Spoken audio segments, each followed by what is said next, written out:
No, there was a lot of prejudice at first, but people learn to live with us as we learn to live with them. I like Bristol. I think it's wherever you settle first, you just get attached to it. So I got attached to Bristol. Today, a lot of people are aware of how we were treated, our families were treated in the 60s. No blacks, no dogs, no Irish. Well, if your mom come here, your mom would drag you along with her. So this is how I ended up in England, and most people in my age group, and before me, older than me as well, ended up here in that way. Jamaica, it didn't have a lot of employment and thing, So she came here, and my mom was a nurse. Oh, from Guyana, I had two transitions, because first I came here when I was a kid, about 8. I used to, my dad lived with my dad up in Clifton with Crescent, and then he was going through a divorce, and my grandparents took me back to the West Indies. So I had my secondary education in the West Indies. Yeah, my first school was St. Barnabas School. Plenty Jamaican people was there. Others came after, but when I used to go there, I was the first one, I think. I don't know. In those days, we were the minority. You hardly had any black people going to schools up there. We had one wonderful teacher in Baptist Mills. Her name was Miss Allison. And in those days, if we never had teachers like those, we would have been chucked on the dump heap. So there was a lot of prejudice. But those teachers didn't have any prejudice, And we give thanks to people like those. Because when you're in Jamaica and white people come to Jamaica, we deal with them promptly and properly, But when we came here, it was a total different thing, and that was like a shock. And you wanted to go back, but then it cost a lot of money to send you back, and then mom and dad is not there, so you better off stay where mom and dad is and grin and bear it. And in those days, the names they used to call you, black bastard, nigger, sambo, get back to your tree, get back to your monkey.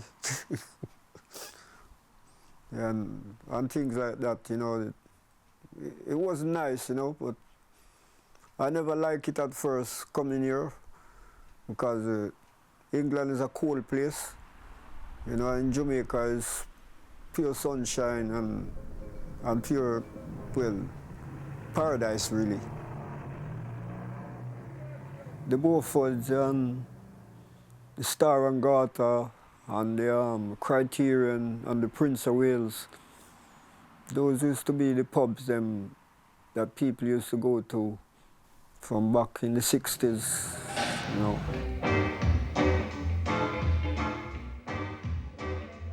Well, the shebeen was like a illegal club. The shebeen was like a refuge for us. In the 60s, they used to have the blues and the shebeen and all that. That's why you got Ajax and all them. They used to, and a lot of people used to have like party nights. You just play the music, get the booze, sell it, and then they just have the reggae nights. Yeah. In the shebeen, I used to play in the shebeens as well, on a sound system called Sir J. And I've been playing reggae from 1968 till now. My experience about West Indian people is they love music. People say if you take the music out of a West Indian, he'll fall over, And I think that's probably true. The Black and White was like one of the meeting places for Caribbean people. That was like the first community center, really. That's where everyone used to meet up. And Jamaican smoke ganja and food, Jamaican food. But the police always seem to be raiding it and take away ganja and and put Bertram in jail. They say it was notorious and thing, and I think the media had a lot to do with that.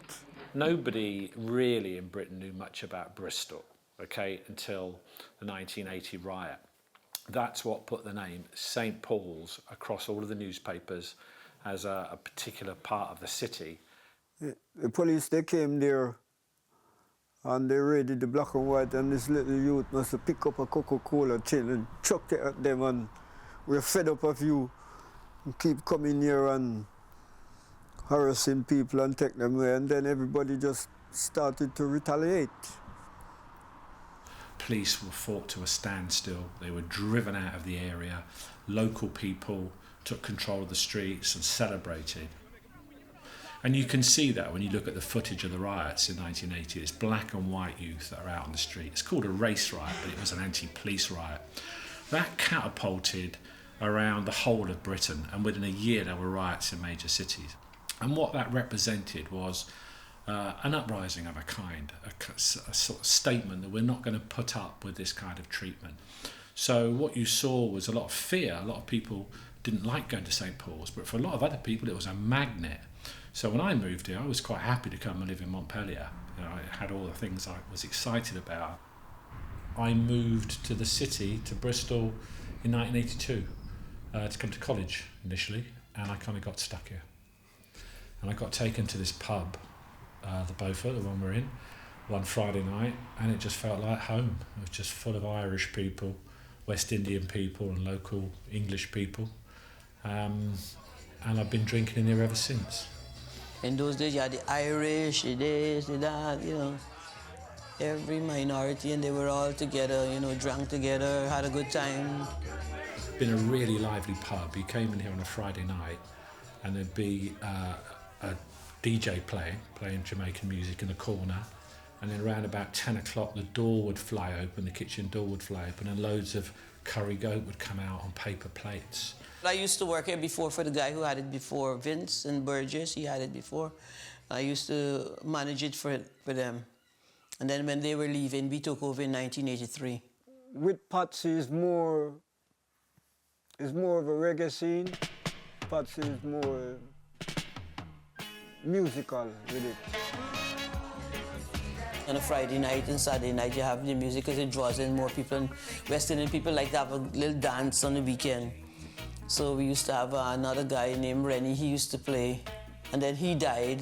And then for a while, we never had nobody. And then a guy that lives a couple of doors from here, he started doing it. He had a tantrum with somebody, and he decided he wasn't coming back. So that put end to that. And then Eamon came and asked me, because when he heard I may be closing or thinking about closing, and I put in for application to turn the place into flats. Everybody was getting their hair off and worried and saying, oh, they don't want the pub to go and this and that. Patsy was talking maybe that she might, you know, retire or something. We went, when this pub's gone, we're really going to miss it. So why don't we just make the most of it while we have it? And then at that time, we asked Patsy if we come and bring the sound system in. So I said, yeah. And that's how he started to do it once a month. Yeah, so I went to the community center and played a few records for the families of the kids. And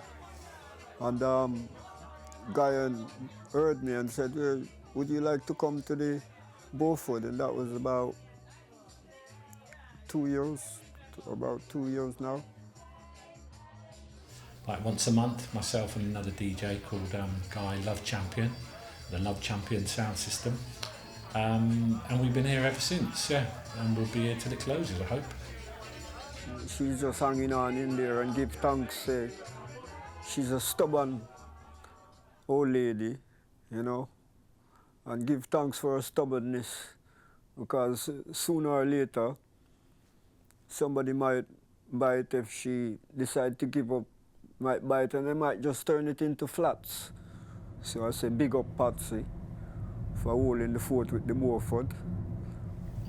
That historic community and its landmarks are changing, so a lot of the pubs have closed. I think we're in a kind of a moment which I don't think we're going to see again, really.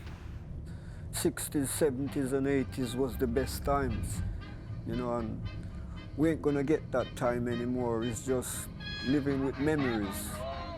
What's important is about the possibility. not just what happened in the past, which is kind of over, but actually we should be optimistic about people getting along. I think that's something that we want to celebrate about this pub, because it encapsulates the experience of my generation and the older Windrush generation, the older Irish generation, and the older working class white Bristol people.